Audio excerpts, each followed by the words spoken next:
You've landed at Spark Launch, the guide star for embracing what it means to be neurodiverse. Here, we navigate mental health triumphs and tribulations from all across the spectrum, charting a course through the shared experiences that unite us, and discovering how to embody the unique strengths within neurodivergent and neurotypical alike, igniting your spark and launching it into a better tomorrow.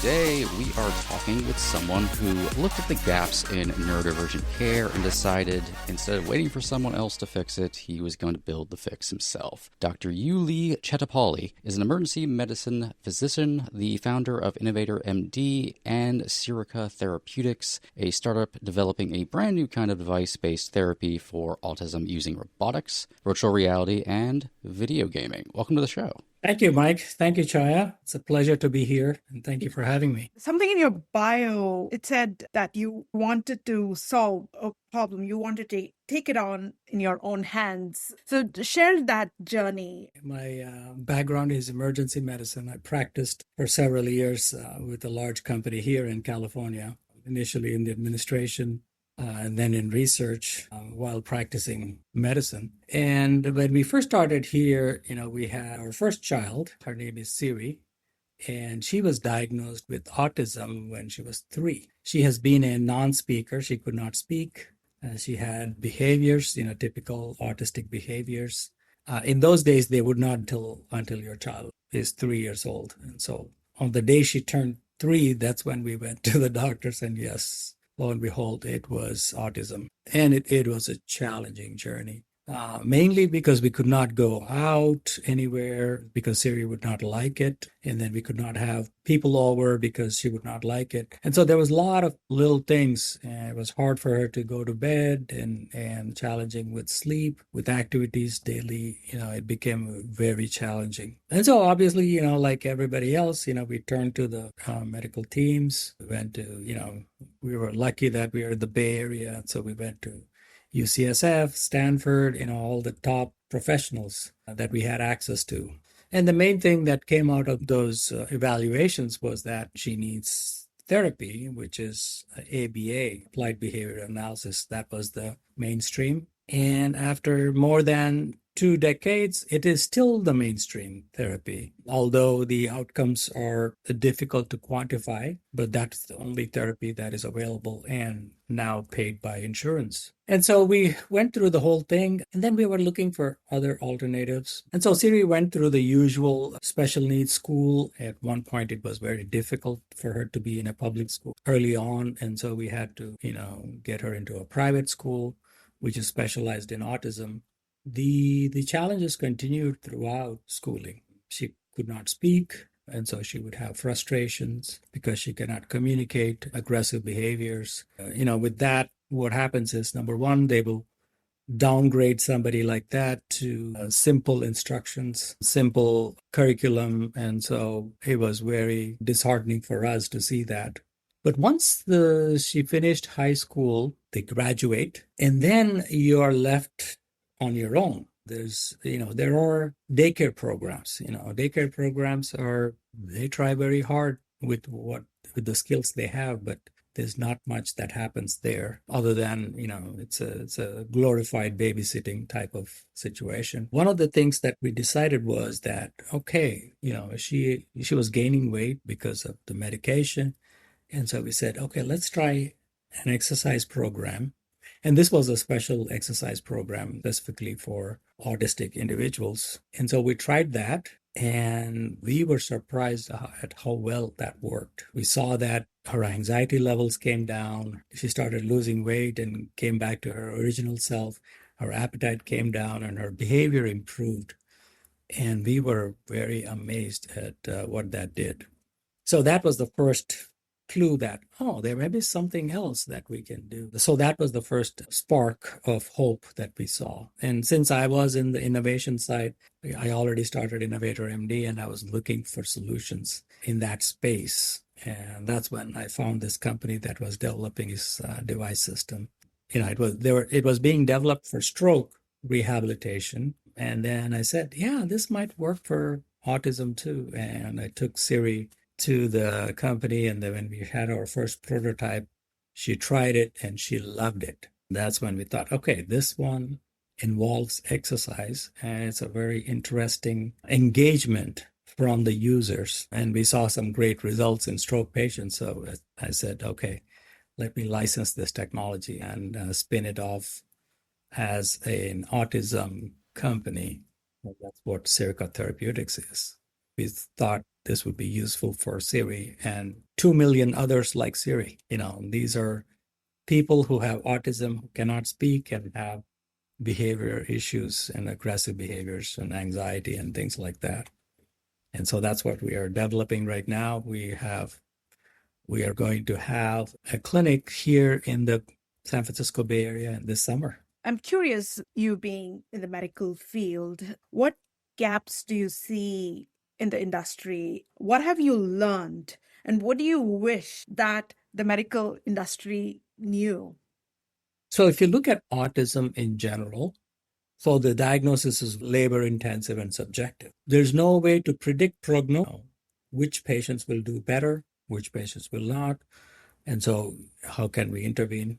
I went out and said, okay, what are the researchers doing? And when I looked at their research, people have been working on things for years and years, but there's no product out or there's no service that would come out of it. They were doing research just for the sake of research, not necessarily that's going to help somebody in the real world.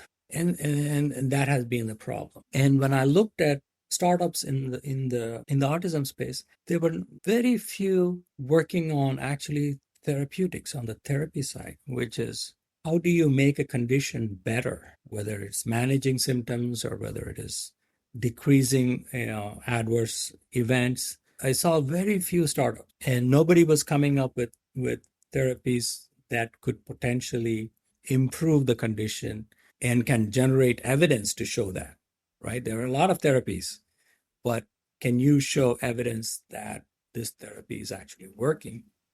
And so I went on that exploration spree. I found this company that was developing this device for stroke rehabilitation. Now, one of the interesting things that, the science behind is novel in the sense that it hasn't been tried before. I immediately liked their hypothesis, and so I joined them as their chief medical officer and helped them build the device. And when I saw the early studies in stroke patients, I was fascinated. I was actually surprised at how well it works. And so the concept is simple. When you have a stroke, a part of the brain is damaged. And so that part stops working. And so what happens is the body tries to repair that or actually bypass that part and create new neural networks around the damaged part and trying to recoup some of the function that was lost. And so if a part of the brain that controls the arm is dead, and so your arm stops working or it'll lose its strength, and so the brain tries to recoup that. So the question is, how can we speed up that process? How can we make that process much faster and much bigger? That is the hypothesis behind this. So the concept is simple, where you place people into deeply immersive states, which is what a virtual reality can do. You control the sensations that go in, which is the sight, the sound, and all those things. And you have a cognitive challenge. You have a task to do, which is playing the game, the video game, right? You're following a task and you're doing it. And then you have to use your motor output, which is movement, to tackle that challenge, to tackle that task. So you have sensory input, you have cognitive thinking, and you have motor output. When you put all these things together in a deeply immersive state, you are creating a conducive environment in the brain for neuroplasticity. So basically, you're hijacking the brain and stimulating it so much that it creates its own new nerve networks to be able to deal with the challenge and the threat that happens in the game. And so that's the basic concept. And it works great. The way it differs from the traditional thinking is that the traditional thinking is, oh yeah, if you're weak in the leg, you exercise the leg. The leg is not the problem. It's the brain that is the problem, where the problem is.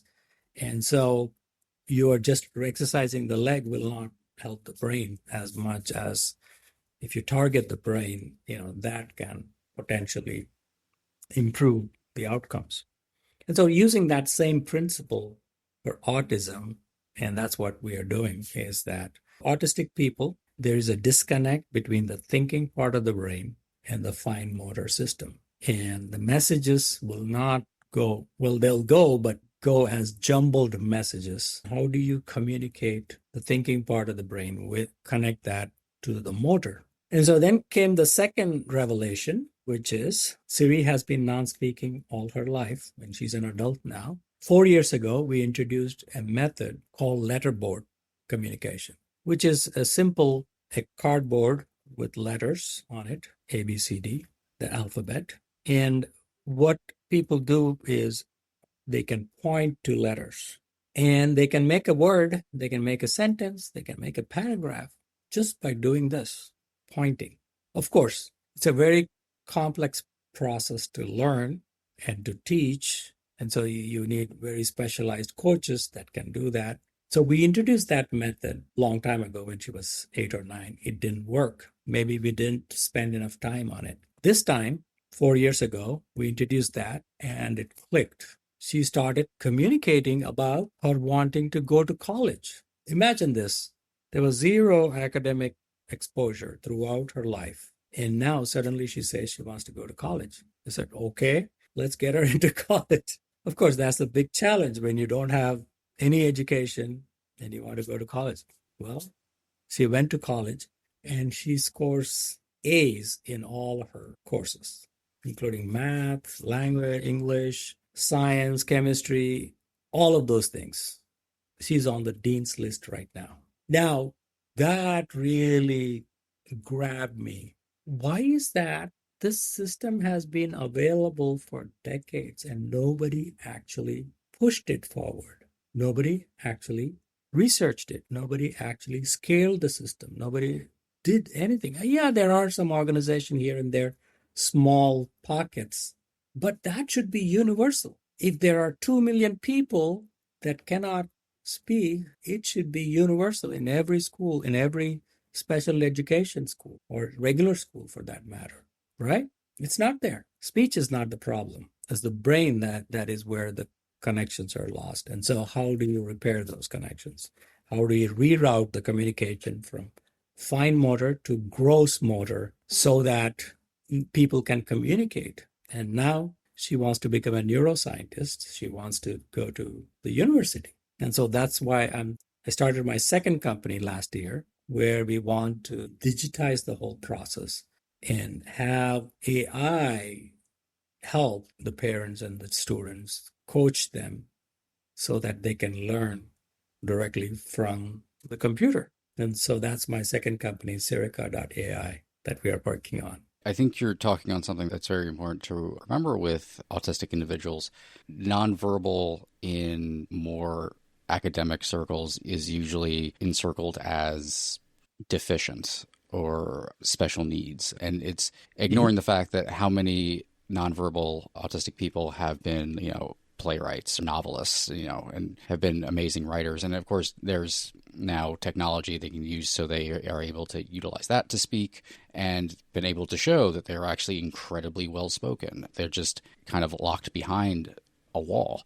It's in their mind. And, asking the question about like why has no one really approached solving this, helping people who are locked behind that wall. And I think that my opinion of this has never really changed and has been that too many of those circles are more interested in curing a problem that doesn't necessarily need to be cured, needs to be worked with and assisted and supported in some way.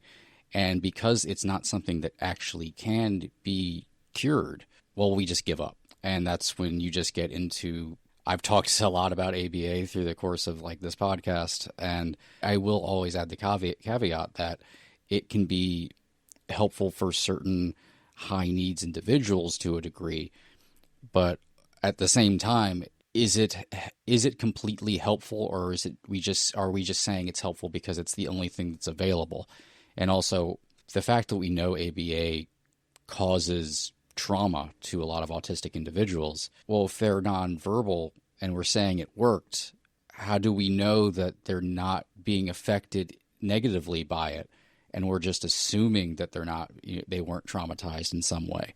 And that's when we just have no one doing anything that's particularly helpful.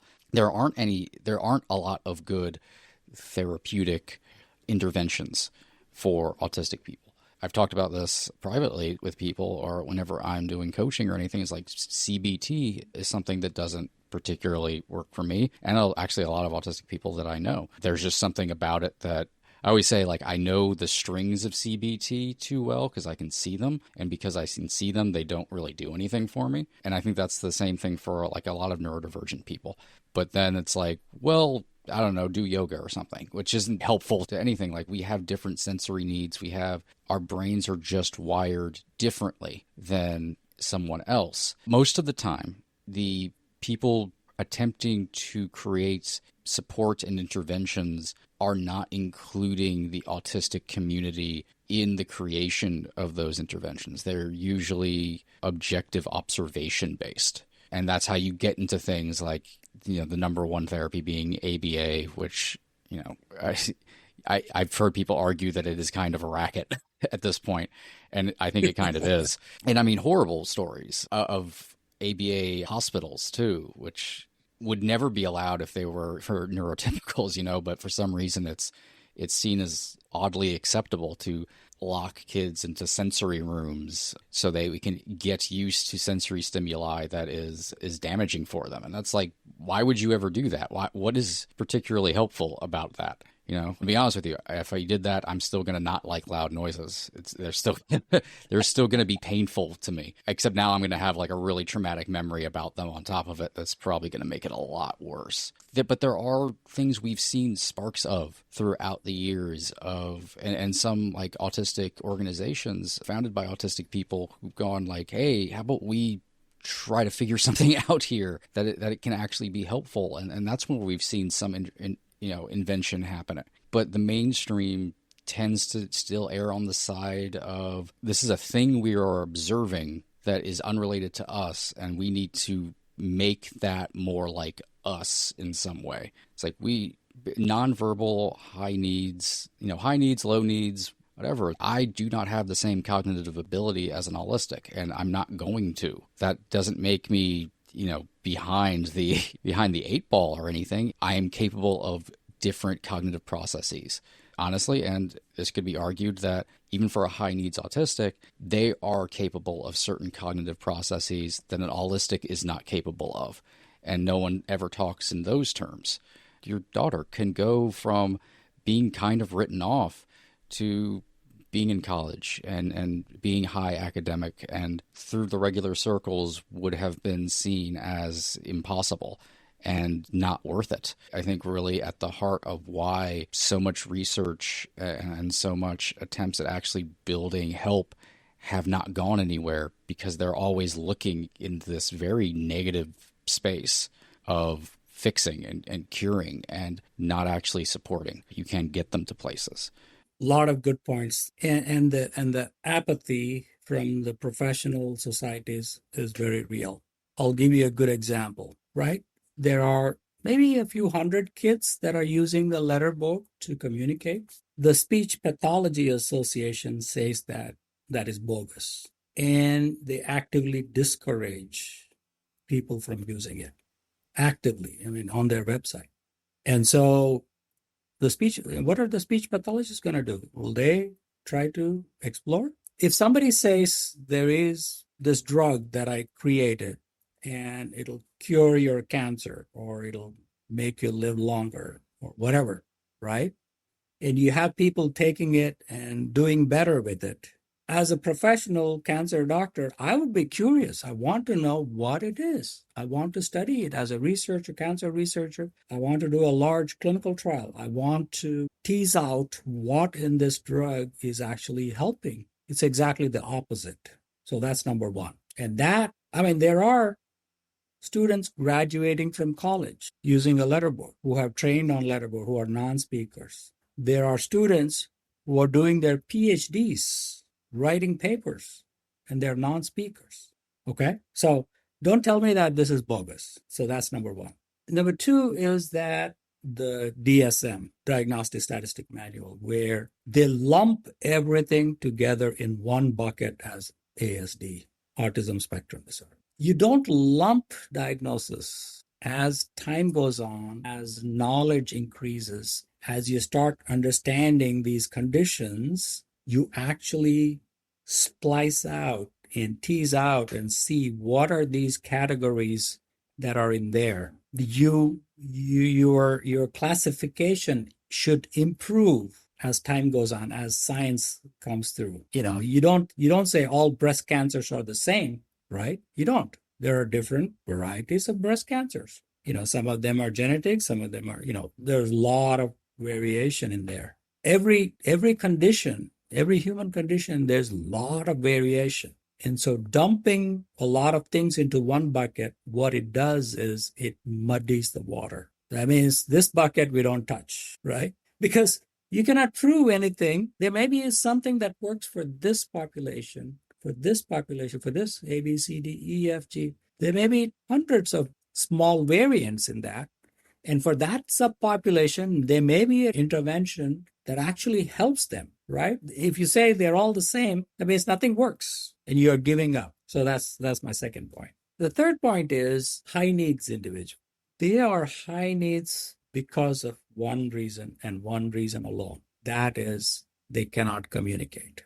All autistic individuals that are high needs have normal IQ. Normal IQ. That's my belief. Unless proven otherwise. If you're using a test to measure their IQ, which requires them to communicate, and they cannot communicate, you cannot say they are low IQ. You cannot say that. You have to, it's like saying that, oh, this person cannot see, so they're blind. Well, if you have glasses, they can see, right? The tests you have for intelligence are not designed for people who cannot speak or who have apraxia, who cannot use their motor system. My daughter says in simple words, my body doesn't listen to me. So you cannot make them do things if the brain cannot make their body do things. It's like asking a fish to climb a tree and testing it on that. The fish cannot climb a tree. Maybe it will if you put a big jar of water next to the tree, and maybe it'll go up. But until you provide all the necessary tools, you cannot diagnose people saying that they are low IQ. The thing about behavior, I think communication is the key to that. Because they're not able to communicate, they become frustrated. That frustration shows up as behavior. I've seen people who have been frustrated. My daughter is a great example. Once she started communicating, no problem at all. We go to rock concerts. No problem at all. We go to church. We go to movie theater. No problem. Zero problem. Before, we would be scared to go out. And why is that? Because she can communicate. She'll say, yeah, the sound is too loud, or actually the sound doesn't bother her at all. People think, of course, each person is different, but she'll say, yeah, I need to go to the bathroom, or I'm hungry. Can we get some popcorn? See, once you communicate, you don't need to get the behavior out, traumatic behaviors in education. You have to figure out how to get this person to communicate. And then they'll tell you. Communication is a two-way. Autism, like with individuals with autism, where there's a problem, you're only training one person, that is the person with autism, to learn to communicate. What about the other side, right? And that's what the letterboards are. It's putting an effort from the other party to try to understand the autistic individual. And that needs respect, and it needs empathy, and it needs that belief that there is something in that person that the person wants to communicate but is unable to. And so any communication is a two-way. And that's why it's broken in the world, because It's only one person who's putting in all the effort and the other party is not listening, because communication is listening also and using like your sixth sense, every part to try to understand. And absolutely, the behavior is because they don't feel understood. Even if they're able to say, you need extreme empathy from the other party to say, this person, hey, let me respect this person. This person does not like loud noise, does not like these environments. Let's not force this person to be in those places, and let's respect that. And what you shared about your daughter, how those behaviors reduced when you were able to understand and you realize the communication gap. It's beautiful. That's my mission. I'm going to let the whole world know what the problem is and what the potential solutions are. That's a good point, Chaya. There's a term called presume competence. You have to presume competence, that they know they can and they will, provide that there are the right tools and the right channels for them to be able to do that. And that's why we call it the spark, because we all have that spark. I believe that everybody has something to offer to this world, and you have to believe that. And then when you find that spark, then they'll be able to share it with the world. And that's when you launch into this universe with all your power. And the world needs it, because we need what these individuals have to offer. It's incomplete without it. True. And then that brings us to the right to communicate, right?